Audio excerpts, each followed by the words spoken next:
to move, but not sure how to move your furniture from point A to point B? Well, guess what?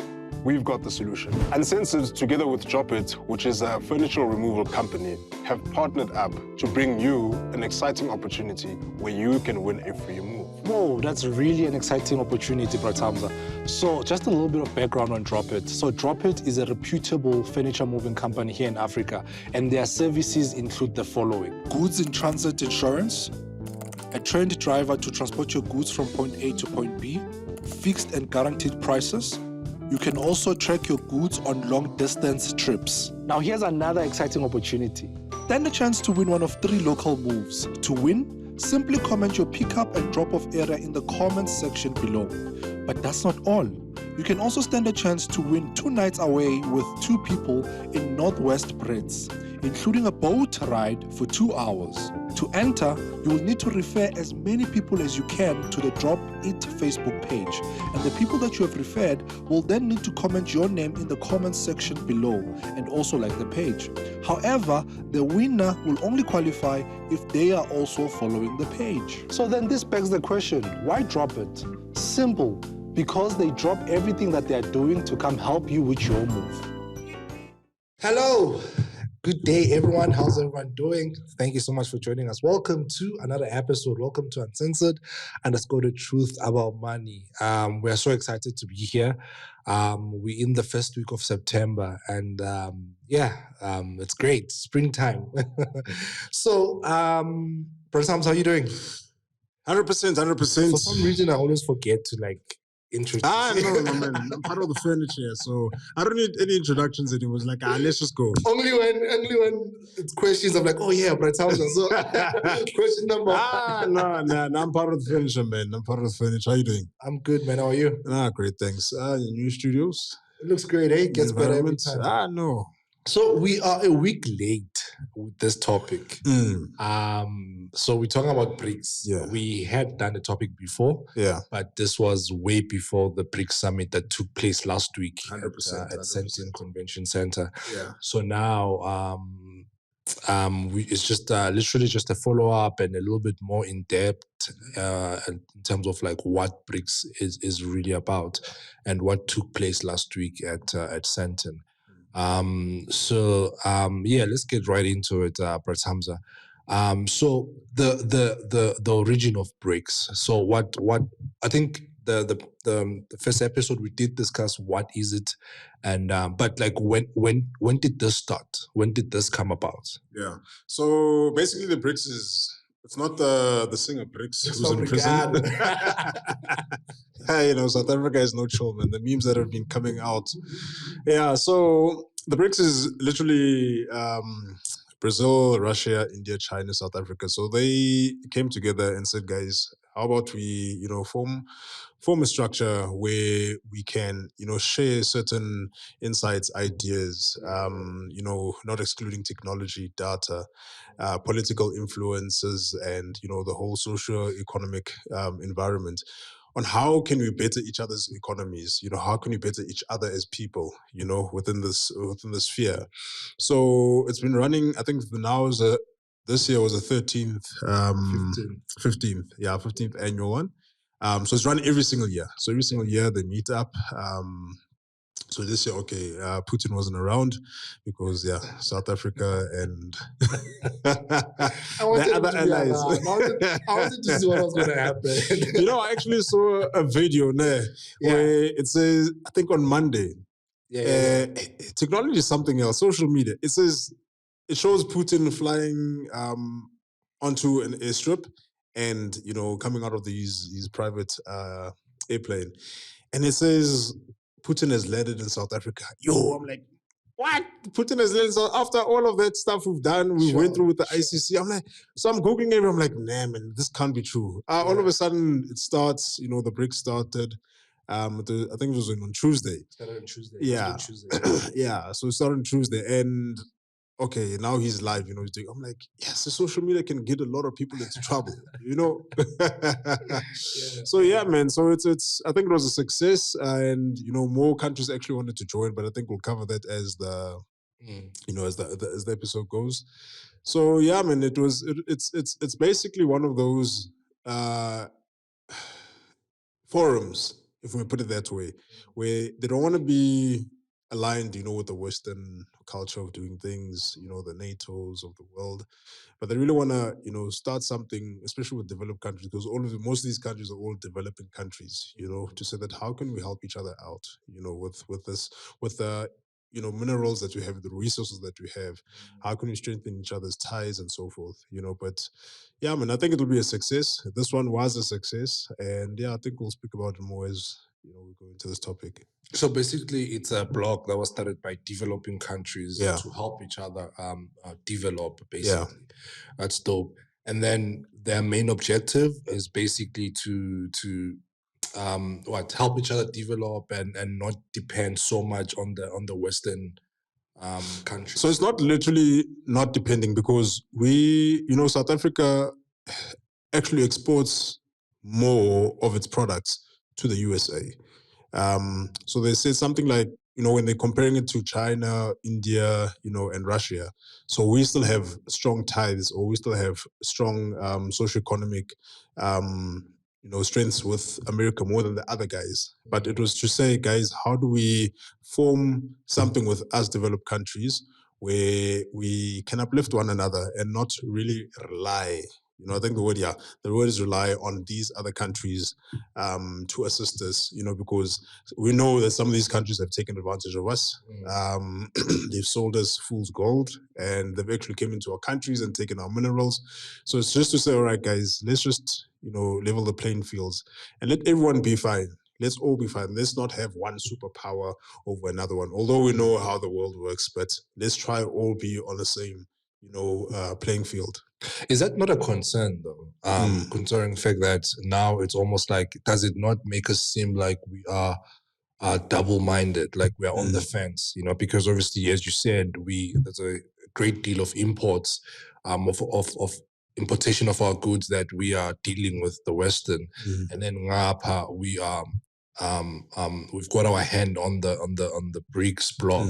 Is that not an area of concern? Or so look at it this way. So all countries have relationships with one another. It's there's a politician that actually put it quite nice to say that because let's say for example, America is enemies with Russia, right? Just because you guys are enemies does not mean that I do not have to deal with either one of the two. So we can still have ties with America. We can still have ties with Russia, as long as there is no conflict and we're not conflicted within, the ties that we have with one another. Clear example, the ICC had mandated us to say, if Putin lands, his foot in South Africa, you guys are obligated as a member of the ICC to arrest him. Right? So we're like, okay, no, cool. Went back to Putin. Putin, this is our situation. What can we do about this? He said, no, it's fine. We can still hold the BRICS Summit. However, I'll do it virtually. I don't need to be there. You know what I'm saying? So it's not more of a double standard. It's more about, okay, how do we create peace and, correlation between everyone where each member's rights and duties, are not infringed upon. And then do you feel like eventually, as this matures, that relationship with the Western will come to an end? Not really. Not really. So America is still the superpower of the world. We still trade in dollars. And with that being said, I don't think there's any reason for us to stop, trading with them. Hence I said that we still a large majority of our products still go to America. So for us to cancel or to burn that bridge will have detrimental effects on us, as an economy.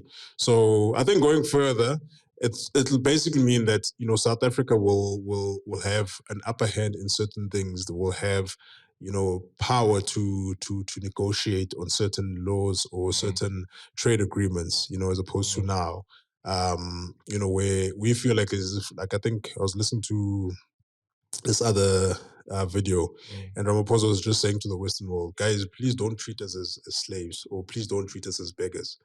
So I think the playing grounds will obviously be much more better going further because of these allies that we now have, your Russia, your India, your China, and them actually investing in South Africa, despite everything that's happening, but them investing in South Africa and making us a much better place to be in. Yeah. And then there were two major issues that were supposed to be discussed last week, right? The de-dollarization and obviously adding more countries into the BRICS. Yeah. And we know that de-dollarization, I don't think that's a topic that they even they even touched on, right? Yeah. Yeah. But as like a financial advisor, what does that mean? What does de-dollarization actually mean? So remember, there's okay. If we take it a step back, so there's three superpowers in inverted commas, layman's terms, that are obviously trying to be the bigger hand in, So you've got India. You've got America, you've got Russia, you've got China, right? Sure. So these two countries, Russia and China, they obviously fighting with America in terms of who is the force to be reckoned with. Okay. Yeah. So now, with that being said, they're saying, all right, but we're doing a lot of trading in dollars. Why do we need the dollars? And it was actually Russia who started this conversation, because I get it, with the war in Ukraine, they actually got sanctioned with certain things, so you can't do this, you can't do that, you can't do this. So we're like, okay, now screw this. We don't need your dollar. We can do things our own way. And like, hey, so then now they invite their buddies to the party. Hey, man, come through. We don't need this dollar. Why do we need this dollar anyway? So that's basically where it comes from, to say that, all right, let's de-dollarize, our trades. Let's come up with one currency where we can trade amongst ourselves, and we don't necessarily need the influence of the Americans to come into play, because they are bullies. They're seeing them as basically bullies, but in the whole trade economy, the world trade economy, it's we still need the dollar. The dollar is still powerful, the dollar is still strong. I think it's backed up by, no, I won't say it's backed up by something, but it's still powerful. And for us to de-dollarize our trades, man, it's going to, so when because the thing is, there's a lot of information out there, right? TikTokers are on the ball, podcasters are on the ball. Sure. So they're saying that, the dollar will actually weaken if we now de-dollarize, our trades, because now, if you are, for example, in China, and using the yen, I'm using the rand, so we'll trade based on that. So what then that means, that the rand will now strengthen in terms of value, as opposed to the dollar. And if now the dollar does not strengthen, so it means its buying powers now go down. So things have become more expensive for Americans. For them to import something now, it becomes even more expensive. Things like the inflation rate goes up. Because of everything now becomes a bit more higher to purchase. So yeah, the de-dollarization, it was one of those things. Everyone was yeah, up in arms to say, okay, what's going to happen at the BRICS? Are they going to announce one currency, the BRICS currency or the BRICS coin that you're going to deal with? But yeah, that was a topic that they did not actually delve into. Yeah. So basically, just taking from that conversation, I'm just like, obviously, like, I don't know if maybe you can add on, but some of the advantages of this is that so basically the whole idea is for countries to trade with each other using their own currencies, right? And the negative effect of this is that America would then take a knock in terms of their currency would then now decline. Its buying power, I think, would then decline. And then if I'm trading with the rand and you're trading with the yen, then I'm empowering the rand. That's an advantage, right? So are there any other advantages as far as that goes, or are those just the main advantages? Yeah, so those are basically the main advantages of that the whole, let's de-dollarize. We don't need the Western world influence. So that's what it is basically. Let's try and move away from these guys who are seen as the the superpowers, the bullies in the room, and let's form our own alliances. So that's it's basically a political move more than anything else. Yeah. Cool. So the new currency, right?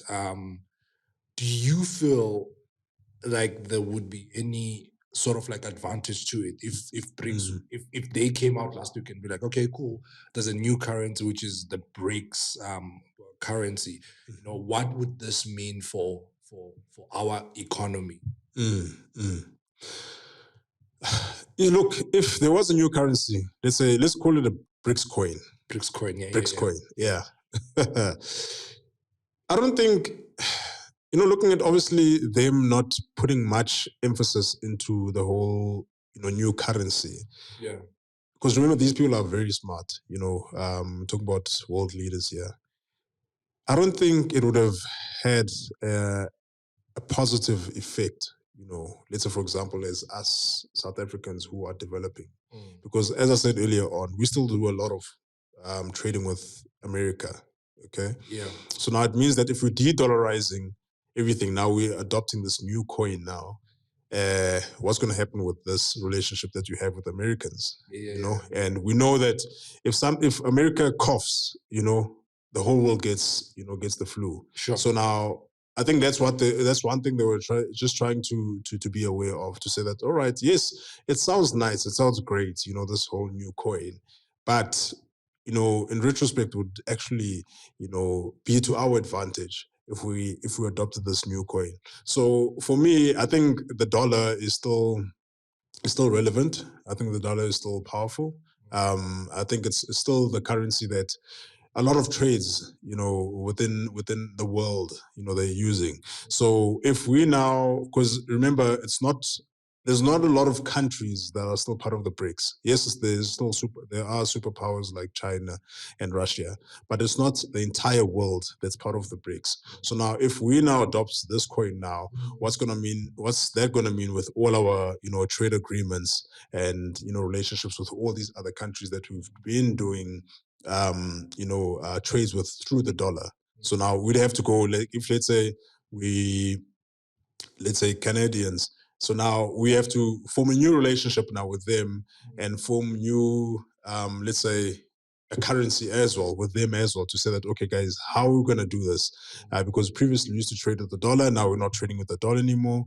So I think it was just going to cause a lot of paperwork, a lot of headaches, my man. So let's just keep things simple. Is that now the reason why people like Abu Enoch Godongwana felt like it's a bit too soon? Yeah. Is it because like there's a basically a huge change that must take place, and more time is needed for that to be established? Yeah. Because remember something, right? There's something called ARGO. So ARGO is something that America came up with, and the southern countries, to say that, okay, guys, we're gonna trade. We've been trading, okay, but you guys are still developing, right? We need us, you need us, right? How about we then start minimizing on trade taxes, trade agreement, in terms of prices and so forth. Let's work on something there, and make things much better for you guys, right? And I think it was something whereby they were looking at like slashing like something like 23%, of our trade taxes, or input duties. And that's a huge chunk. That's billions of rands. You know what I'm saying? Billions and billions of rands.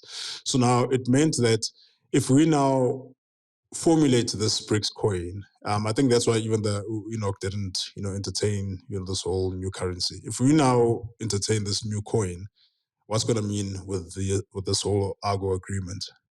So America's going to be like, okay, guys, you've got the new coin. All right, we're increasing taxes, we're increasing import duties, we're increasing 1, 2, 3, 4, 5, 6, 7. You know what I'm saying? So that's why I think it was important for him. He looked at the holistic picture to say that, all right, we're not enemies with America.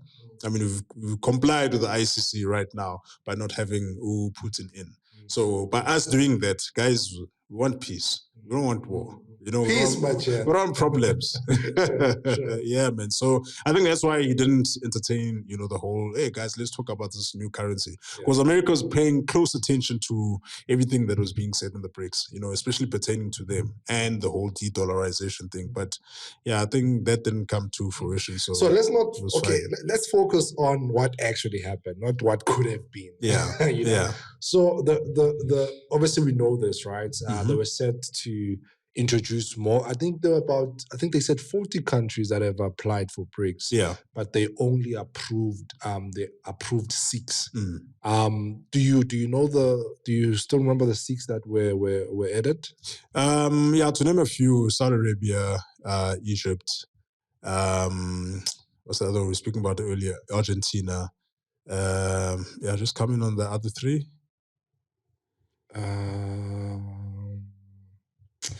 The A isn't EAU. Emirates.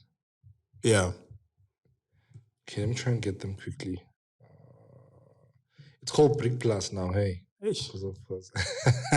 Sounds like Let's just leave it at BRICS, man.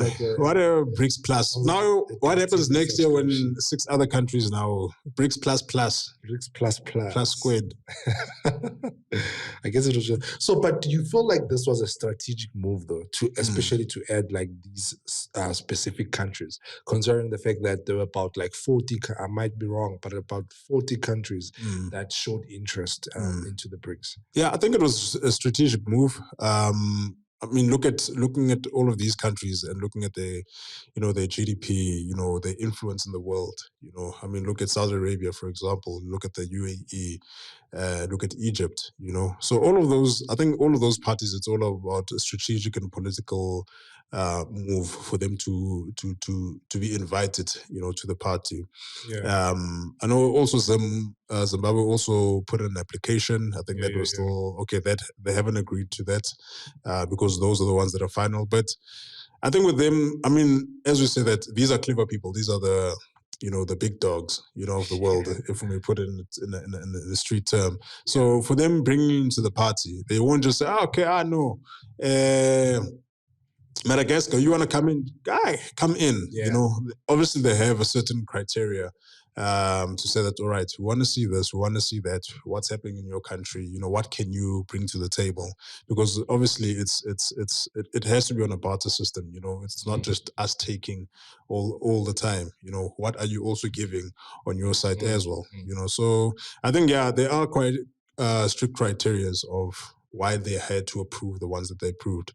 Yeah. And it's funny you say that because apparently, so when I was just like, an article came out that India and Brazil were actually quite, they were not willing for more countries to be added on just for the sake of, they wanted like strict policies or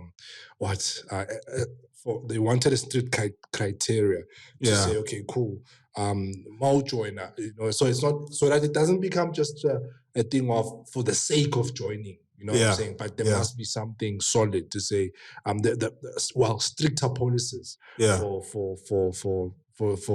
you to be able to join. So the countries that the 6 countries that were added was Argentina, Egypt, Ethiopia, Iran, Saudi Arabia, and the United Arab Emirates, UAE. So, UAE, yes, those are the countries that joined. Obviously, a strategic move, right? No, obviously, man. I mean, look at Saudi Arabia. Look at United Arab Emirates. That's where the money is. Fix. That's where the oil is. That's where the oil is. That's where the. So I think from 20. I think they joining 1st Jan 2024. 24, yes. Yeah. So I think next year it'll be quite interesting, man, to see what will develop from these relationships. More especially look at, I think, the biggest oil reserves, besides America, are your Russians and your the Arabs. So now imagine that you've got 2, big powers, who are controlling the oil in the world, in one room. What could happen? What could happen? And we're also part of that as well. So it's interesting where the world is going, man. It's interesting where the world is going. hopefully this will have a positive effect on like our struggling economy, like this newly found relationship. Yeah. Hey, but are we struggling though? Do you think we're struggling? I think, are we not? I mean, you're the expert here, but are we not? I don't think we are, man. We were speaking earlier on here outside. Yeah. And I was saying that you still go to, let's say, Cent in Bryanston. I mean, there's still Porsches, there's still Ferraris, you know. You go to Soweto, there's still shops being opened, you know. So yes, we can be in a better off situation than we are now. But stats have came out that, you know, GDP is growing. Load shedding is better now. I think we lowered at stage 2, stage 3. Isn't that more political than anything, considering that we're going into elections? Yeah, but we're not struggling anymore. But I mean, like, political for or the men on non-political, the street, you know what I'm saying? Like, Yeah. I mean, like, prices of goods, you know, man, in the past few months, they've skyrocketed, you know, the price of oil, the price of fuel itself, you know what I'm saying? Yeah. So that's what I mean by struggling, you know, for the men on the street, 100 rand, you know this, like 5 years back with 100 rand, you could get like your whole grocery cart almost, or maybe I'm exaggerating here, but you could get things as as compared to now, you know what I mean? So yes, I hear you. There are people who are still getting richer. There are people who are still wealthy, you know, but there's not that. But there still are like people that are living on minimum wage that are still struggling, you know, with like I for example, I use public transport and it's getting expensive every time, obviously because of the fuel increase and you know, everything else that's increasing out there. You know, that's what I mean by struggling. I'm looking at it from that context. Yeah. You know? So I think it's a global phenomenon. Yeah. You know, oil prices are at their highest globally, you know. Sharp with us, the problem is that we've got load shedding. And, you know, business confidence is low based on that. You know, investor confidence is also low based on load shedding as well. So a lot of people don't want to invest. I think they were saying that there's, I don't know, something like a lot of billionaires in South Africa. Let me just put it this way. So there's a lot of billionaires in South Africa with money that's just laying dormant, right? Them being ready to invest. But however, they don't have confidence with South Africa. You know what I'm saying? They are in South Africa. Some of them, yes, they are leaving, but they are still billionaire investors in South Africa to say that, guys, where's the country going to? You know, load shedding. Why would I open a factory up here? You know, and then all of a sudden, you know, I've got a power issue. You know, electricity is not in constant demand. I mean, constant supply. Sure. You know, so I think it's just a confidence issue that we are struggling with within South Africa. But hence I'll say maybe the Minister of Electricity, he's done some some great dancing, my man, and things have went up. But now I still have confidence, man. I mean, this is home. Great dancing. This is home. Yeah, no, his dancing works, man. Load shedding has went down since he came through. But that's the annoying thing, though, because you're thinking this week, your load shedding has gone down. The next week we're back to stage 4. You know what I'm saying? Yeah. Let's talk about the new development bank. So I understand this is a bank that was formed by BRICS. I don't know how old it is, but this is a bank that that came to be through the BRICS bloc, right? What is the main objective? And it's funny, just you were talking about now investors not having confidence. So I read an article, right? Okay. And they were saying that the new development bank literally could not find any project that they could invest here. I think they had made a commitment that they would invest, I think it's 3 or 5 billion. But they couldn't find a project that they could invest in because there's no project that has, I think, went through the due diligence or proper processes, and there's a shortage of that. What's your take on that? Is this an area for concern? Yeah, it is an area for concern. They couldn't find a project that have gone through due diligence processes. Yeah. We're speaking about brown envelopes earlier on. Tell me, just before you say anything, just know that this country is run by politicians, please. So I still love this channel. No, we're speaking about brown envelopes. No, it's done through all political spheres, my man. All political parties, they're all... One thing I've learned in business is that there is no... into brown envelopes, there is no skin color.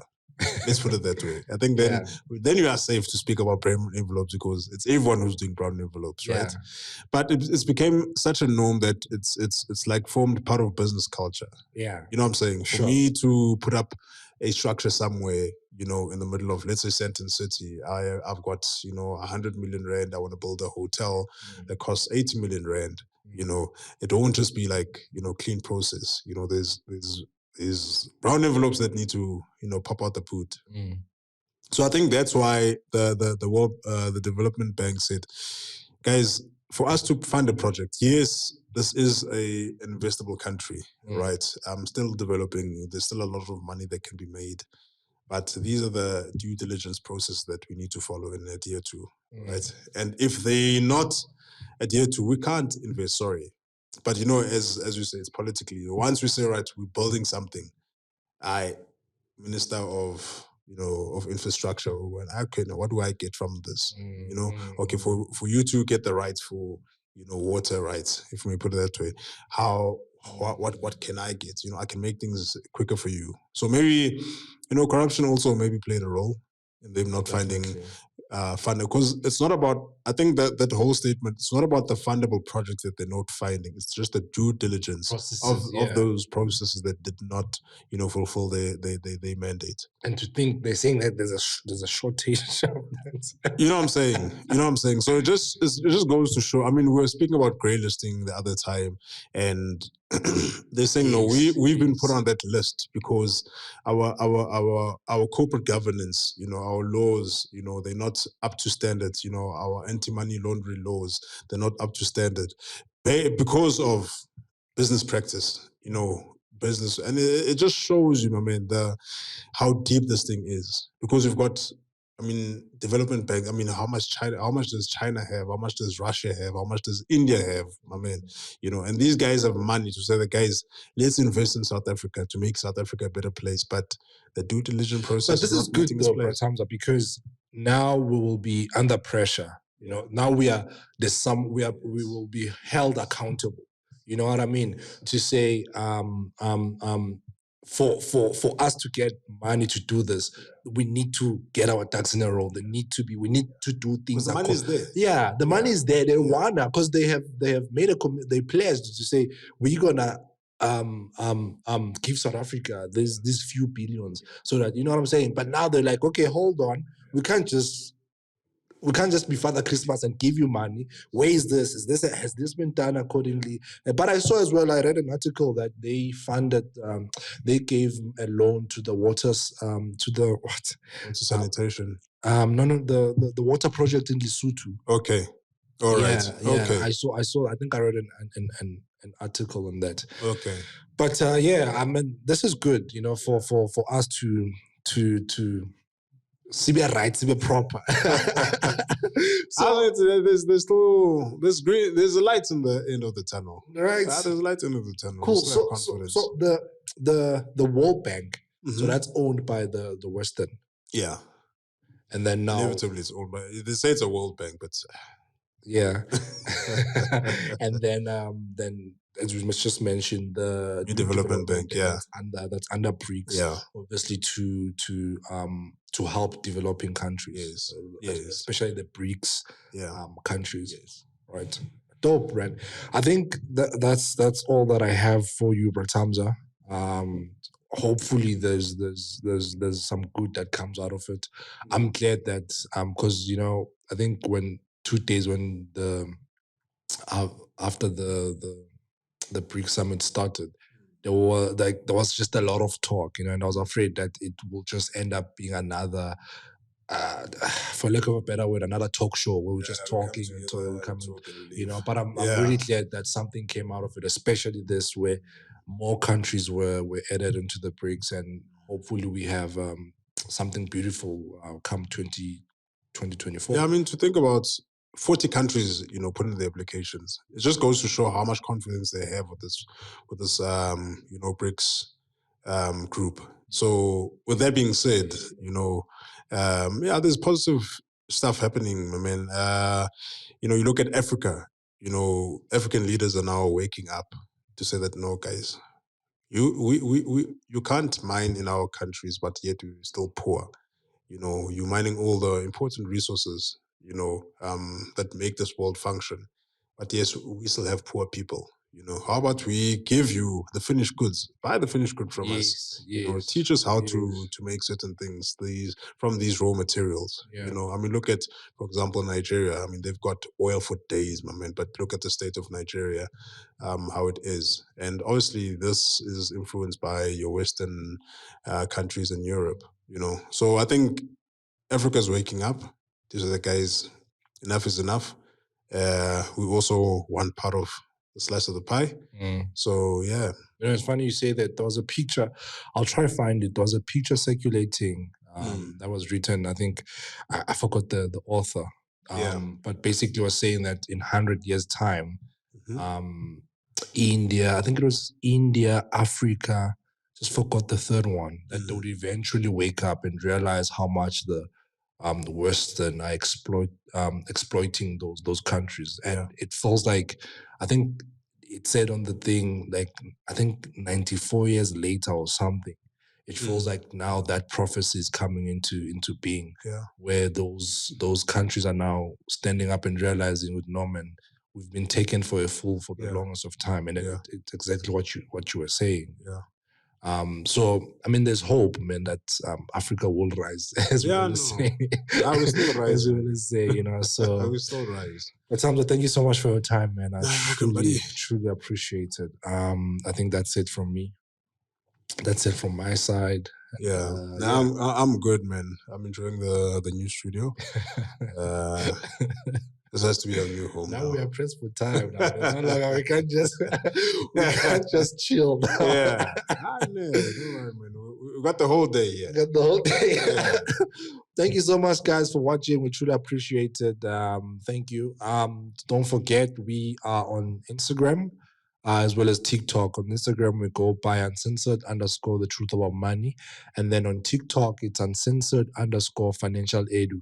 Please do comment. Would really love to hear your comment, And I know Prathamza and I are not, what do you call it, economists. Economists. So if you have more information, please do comment just to help. Everything that we do here is just to spread information and help everyone understand. So please, if you have more information, please do enlighten us. With that being said, until we meet again, I'm excited for next week. We have a text. Well, it's not a text specialist. It's just a CA, but he knows about text. So we'll have that next week text, and then after that we have legal specialist. To talk about prescribed debt. So very, very excited about that. And until we meet again, Prathamza. Oh yeah. When we are out. Cheers, guys.